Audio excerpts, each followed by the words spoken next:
শিরোনামের এই অভিনেত্রী।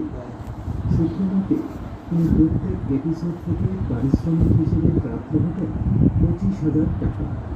সেই হিসেবে 173টি এপিসোডে অভিনয় করা মেঘানন্দ সর্বমোট পারিশ্রমিক পেয়েছিলেন প্রায় 43 লক্ষ টাকা। 6. দ্রোণাচার্য। গুরু পণ্ডিতের অস্ত্রগুরু দ্রোণাচার্য মহাভারতের এক অতি গুরুত্বপূর্ণ এবং অন্যতম প্রধান চরিত্র। এই চরিত্রে অভিনয় করেছিলেন নিসার খান। সূত্র হচ্ছে মহাভারতের প্রত্যেক এপিসোডে 25,000 টাকা পারিশ্রমিক পেয়েছিলেন প্রায় 63 লক্ষ টাকা। 7. যুধিষ্ঠির। দাসের গর্ভে জন্ম নেওয়া যমরাজের পার্থিব অবতার ছিলেন মহামতি বিদুর। স্টার প্লাস মহাভারতে বিদুর চরিত্রে অভিনয় করেছিলেন নবীন জিঙ্গার নামের এই অভিনেতা।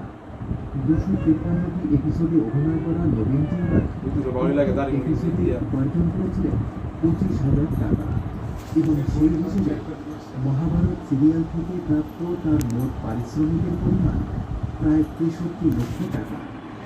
8. সহদেব।